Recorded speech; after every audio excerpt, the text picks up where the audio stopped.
வணக்கம் நண்பர்களே. சுப்ரீம் கோர்ட்ல திமுக தொடர்ந்த இடையீட்டு மனு, அதாவது கரூர் சம்பவம் குறித்து ஆதவ் அர்ஜுனா பேசிய பேச்சு, அதே போல முதல்வராக இருக்கிற விஜய் பேசிய பேச்சுக்கள், மேலும் கரூருக்கு வருகிற 10ஆம் தேதி விஜய் சென்று அங்க இருக்கிற மக்களை சந்தித்து அவர்களுக்கு உதவிகள் வழங்குகிற அந்த நிகழ்வு, இதையெல்லாம் தடுத்து நிப்பாட்டணும் அப்படிங்கிற நோக்கத்துல திமுக உச்ச நீதிமன்றத்தில் ஒரு மனுவை தாக்கல் பண்ணியிருந்தது. அது இடையீட்டு மனு, அதுக்கு பேரு. அந்த மனு இன்னைக்கு தள்ளுபடி ஆயிருக்கு. இது திமுகவுக்கு மிகப்பெரிய அதிர்ச்சி. திமுக தோத்துருச்சு, திமுக தவறான ஒரு அணுகுமுறை, இது தாவேகாவுக்கு எடுத்த பெரிய வெற்றி, அப்படியெல்லாம் சிலர் புல்லரிச்சு போய் எழுத ஆரம்பிச்சிட்டாங்க, பேச ஆரம்பிச்சிட்டாங்க. ஆக்சுவலா அவர்கள் செய்த தவறு, திமுக செய்த தவறு என்னன்னா, கடந்த செப்டம்பர் 27ஆம் தேதி இந்த கரூர் சம்பவம் நடந்த உடனே எஃப்ஐஆர் ஒன்று பதிவு பண்ணாங்கல்ல, அந்த எஃப்ஐஆர்ல முதல் குற்றவாளியாக விஜயின் பெயரை சேர்த்திருக்கணும். எல்லா முகாந்திரமும் இருந்தது. ஏன்னா இந்த மரணங்களுக்கு முழு காரணமும் விஜய் தான். விஜயனுடைய வருகைக்காக வந்த கூட்டம், விஜயை பார்ப்பதற்காக வந்த கூட்டம், விஜய் வருகிறார் பார்க்க வாருங்கள் அப்படின்னு கூப்பிட்டது அந்த கட்சிக்காரங்க தான். ஆதவ் அர்ஜுனா, புசி ஆனந்த், அந்த மாவட்ட செயலாளர், இவர்கள் முன்னின்று ஏற்பாடு செய்த ஒரு கூட்டம். அது அங்க எந்த அடிப்படை வசதிகளையும் அவங்க செய்யல. இது எதையுமே செய்யாம கூட்டத்தை விட்டு அவங்க கூட்டி திரட்டினாங்க. அப்படி திரட்டப்பட்ட கூட்டத்தை 7 மணி நேரத்துக்கு மேலாக காக்க வச்சாங்க, கடும் வெயில்ல காக்க வச்சாங்க. அதனுடைய விளைவு அவர்கள் மயக்கமுற்றார்கள். இருந்தும் கூட காத்திருந்து விஜயை பார்க்கறதுக்காக வெயிட் பண்ணாங்க. அந்த வெளியேற நினைத்தவர்களை வெளியேற முடியாம தடுத்து நிப்பாட்டினது விஜயனுடைய ஆட்கள் தான். இப்படி எல்லா வகையிலும் முழு காரணமா இருந்தது விஜயன் கோதான். அந்த கூட்டத்துக்கு உள்ள பேருந்தை செலுத்தி அங்கு மேலும் ஒரு பெரிய நெரிசலை ஏற்படுத்தி அந்த மக்களை கொன்றதும் விஜயன் கோதான். இது எல்லாருக்குமே தெரியும். அது தாவேகாவுக்கும் தெரியும், அல்லது மற்ற கட்சிகளுக்கும் தெரியும், பொதுவா தமிழ்நாட்டு மக்கள் அத்தனை பேருக்கும் தெரியும். உலகம் முழுக்க தெரிந்த ஒரு உண்மை இது. இந்த கரூர் சம்பவத்தை அப்படியே திமுக அரசு மீது பழிய போடுறதுக்கு ஒரு கான்ஸ்பிரசி தியரி, ஒரு சதி கோட்பாட்டை அவங்க அப்ப இருந்து உருவாக்கி அதை பரப்ப ஆரம்பிச்சாங்க. மெல்ல மெல்ல மெல்ல அதை பரப்பி தேர்தலின் போது முழுக்க முழுக்க இந்த சம்பவத்துக்கு எனக்கு சம்பந்தமே இல்லை, பழிய தூக்கி எம்எல்ஏ போட்டாங்க அப்படின்னு விஜய் பொதுமக்கள் மத்தியில ஒரு விக்டிம் கார்டை பிளே பண்ணார். அதை அந்த விஜய்க்காக எப்படியாவது ஓட்டு போடுங்க, மாற்றத்துக்காக ஓட்டு போடுங்க அப்படின்னு பரப்புரை செய்த நபர்களும் அதை நம்பி இந்த விஜய்க்காக ஓட்டு கேட்டாங்க. ஆட்சி மாற்றம் வந்துருச்சு.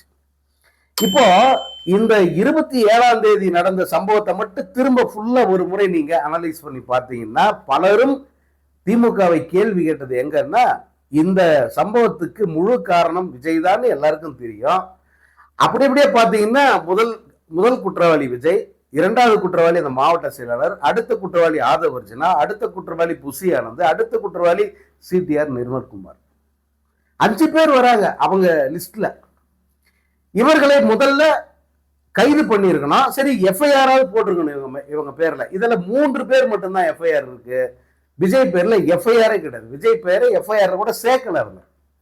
அப்படி சேர்க்காம விட்டதனுடைய விளைவு எங்க வருதுன்னா, இன்னைக்கு அவங்க ஒரு மனு சுப்ரீம் கோர்ட்ல ஃபைல் பண்றாங்க. அந்த மனு தள்ளுபடியாவது. காரணம், அந்த நீதிபதி அவ்வளவு காட்டமா திமுகவுக்கு எதிரான கருத்துக்களை அவர் முன்வைக்கிறார். என்னன்னா, விஜய் தான் எஃப்ஐஆர்ல இல்லையே, நீங்க எப்படி விஜய் குற்றவாளின்னு சொல்றீங்க? ஊரறிஞ்ச குற்றவாளி, ஊருக்கே தெரியும் விஜய் தான் குற்றவாளின்னு. இவங்க எஃப்ஐஆர் போடாதனுடைய விளைவு நீதிபதி கேட்கிறார், நீங்க தானே ஆட்சியில் இருந்தீங்க, திமுக தானே அரசு. திமுக அரசு ஆட்சியின் போது போடப்பட்ட முதல் குற்றப்பத்திரிகை, முதல் தகவல் அறிக்கை, அந்த முதல் தகவல் அறிக்கையில கூட விஜய் பேர் இல்லையே, நீங்க எப்படி விஜய் குற்றவாளின்னு சொல்றீங்க அப்படின்னு ஒரு கேள்வி கேட்கிறார். அதுக்கடுத்து ஆதவ் அர்ஜுனா பேசிய பேச்சு, அந்த பேச்சு அரசியல் பேச்சு. அதுக்கான பதிலை நீங்க கோர்ட்டுக்கு வெளியே சொல்லிக்கங்க, நீதிமன்றத்தில் அதுக்கு பதில் சொல்லணும்னு அவசியம் இல்லை, அதை பத்தி பேச வேண்டிய அவசியம் இல்லை அப்படின்னு எடுத்த எடுப்பிலே கடுப்பவர்.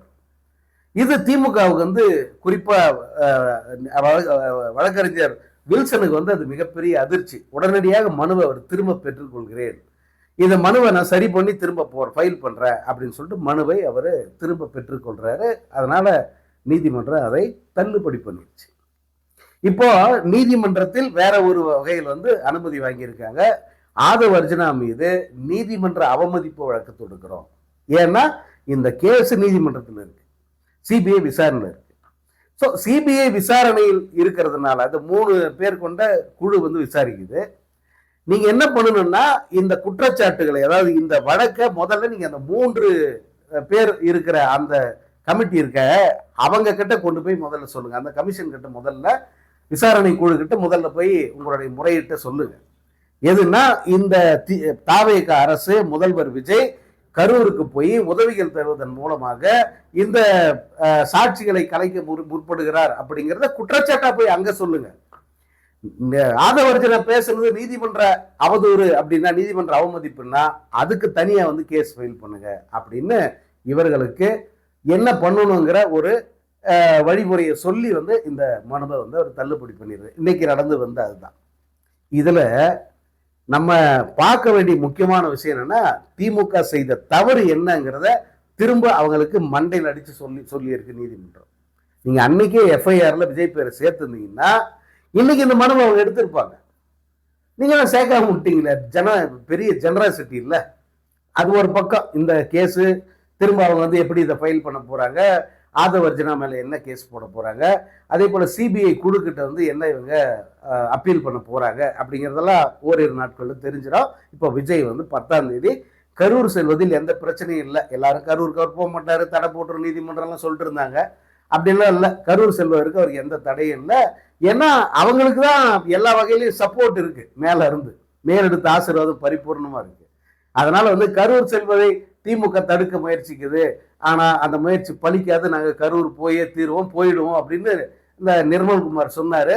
அது அதே மாதிரி தான் நடக்குது. ஏன்னா அவங்களுக்கு தெரியும் என்ன நடக்குன்னு சொல்லிட்டு தெரியும். இப்போ நம்ம அதை விடுவோம். கரூருக்கு 10ஆம் தேதி விஜய் போறாரு. அங்க போயிட்டு அந்த பாதிக்கப்பட்டவர்களை சந்திக்கிறாரு. சந்திச்சு அவங்களுக்கு அரசு வேலையோ அல்லது ஏதோ ஒரு உதவியோ வந்து வழங்குறாரு. இப்படி வழங்கிட்டு பிறகு பேசாம வந்தா நல்லா இருக்குமா? ஏன்னா 1 மாசத்துக்கு முன்ன திருச்சியில பேசிட்டாரு, அப்புறம் சட்டமன்றத்துல பேசிட்டாரு, 2 ஸ்பீச் கொடுத்துட்டாரு, 2 மாசம் அதை பத்தியே பேசினாங்க. இப்ப அடுத்தது மீண்டும் நிறைய குற்றச்சாட்டுகள் வந்திருக்கு. ஊழல் குற்றச்சாட்டு இருக்கு. இந்த கீர்த்தனை மாதிரியான அமைச்சர்களுடைய அந்த கேவலமான செயல்கள், அது ஒரு பக்கம் கடுமையான கான்ட்ராவர்சியா இருக்கு. அப்புறமா வந்து இந்த சோஃபா மாடல் அரசு, அதே மாதிரி குதிரை பேரம், இதெல்லாம் வந்து ரொம்ப உச்சத்துல இருக்கு. கடுமையான விமர்சனங்கள் இருக்கு. இப்ப இதை எப்படி சரி கட்டுறது? இன்னும் 2 நாள்ல சரி கட்டுவார் விஜய். எப்படின்னா கரூரில் போய் மைக்க பிடிச்சு முழங்குவார். அந்த முழக்கம் என்னவா இருக்கும் அப்படின்னா, எங்கள் மீது எந்த தவறும் இல்லை அப்படின்னு சொல்லிட்டு உச்ச நீதிமன்றமே எங்களுக்கு கிளீன் சிட் கொடுத்துருச்சு. எப்படி? அப்படி எதுவும் கொடுக்கல. திமுக மனுவை தள்ளுபடி பண்ணிட்டாங்க. நீ தப்பான மனுவை கொடுத்துட்டியா, மனுவை நல்லா படிச்சு பார்த்துட்டு சரியான முறையில் வந்து ஃபைல் பண்ண. ஏன்னா முதலமைச்சராக இருக்கிற விஜயை வந்து குற்றவாளின்னு சொன்னாங்க அவங்க கரூர் கேஸ்ல. குற்றவாளி தான், ஆனா நீங்க தானே குற்றவாளி இல்லைன்னு எஃப்ஐஆர் போட மாட்டீங்க. எந்த தலைவராவது வந்து தன் தொண்டனை சாகடிப்பானா அப்படின்னு கேட்டது நீங்க தானே. அதனால அதையே வந்து நீதிபதி திருப்பி கேட்டாரு. அதனால ஒழுங்கா கேஸை ஒழுங்கா படிச்சுட்டு வாதாடுவ எப்போ அப்படின்னு சொல்லி அனுப்பிச்சிட்டாங்க. இப்ப அதை இவங்க எப்படி திருப்புவாங்கன்னா, திமுக வசமா சிக்கிருச்சு, திமுக மீது தான் அனைத்து தவறும் இருக்கு, உச்ச நீதிமன்றமே வந்து இவங்களுடைய மனுவை ஏத்துக்கல, எங்க மீது தவறுன்னு சொல்லிட்டு அங்க வந்து அவங்க மனு போட்டாங்க, அந்த மனுவை தள்ளுபடி பண்ணிட்டாங்க, நாங்கள் எந்த தவறும் செய்யவில்லை, கரூர் இந்த துன்பத்துக்கு எங்களுக்கும் எந்த சம்பந்தமும் இல்லை, எங்கள் மீது பழி போட்டாங்க, முழுக்க இதுக்கு காரணம் திமுக தான், செந்தில் பாலாஜி தான், திமுக வசம் இருந்த அப்போது இருந்த காவல்துறை தான் இருக்கலாம் காரணம் அப்படின்னு வந்து நீட்டி முடக்கி 10 நிமிஷம் தம் கட்டி பேசிட்டு நீங்க எழுதி வச்சுக்கோங்க. அதை பற்றி வந்து இன்னும் 1 மாத காலத்துக்கு வந்து திரும்ப கரூர் கேஸை வந்து போஸ்ட்மார்ட்டம் பண்ணிக்கிட்டு இருப்பாங்க எல்லாரும். எல்லா பேச்சாளர்களும் இந்த கரூர் வழக்கை எடுத்து, இந்த கரூர் வழக்கில் ஆரம்பத்துல இருந்து என்ன நடந்தது, விஜய் எப்படி போனாரு, விஜய் என்னென்ன பண்ணாரு, எப்படி வந்து அந்த மக்கள் செத்தாங்க அப்படின்னு ஒரு குரூப். இன்னொரு குரூப், ஏன் விஜய் சொன்னது வந்து உண்மையா இருக்காது, ஒரு முதலமைச்சரா உட்கார்ந்து இருக்கிற விஜய் இவ்வளவு உறுதியா சொல்றாரு, அதுல உண்மை இல்லாம இருக்குமா? ஏன்னா புதுசா ஞான உதயம் வந்தாங்க வைகோ மாதிரி. வைகோ, திருமாவளவன், வீரபாண்டிய, அது முக்கியமா இவருடைய விஜய் ரசிகர் மன்றத்தினுடைய தலைமை மன்ற தலைவர் சண்முகம், இன்னொருத்தர் துணைத் தலைவர் அந்த காதர் மொய்தீன், இவங்கெல்லாம் ஒருபடி மேல போயிட்டு ஆமாமா இது திமுக வேலையா தான் இருக்கும், விஜய் ஒரே அடியை ஒழிச்சு கட்டணும்னு நினைச்சு இதை பண்ணாங்க அப்படின்னு அவர்களும் இதற்கு முட்டு கொடுப்பாங்க. இந்த இரண்டு விவாதங்களும் மிகப்பெரிய அளவுக்கு ஓடும். அதுல இந்த ஆட்சியினுடைய 60 நாள் தவறுகள் முழுசாக மறக்கப்படும் அல்லது மறைக்கப்படும்.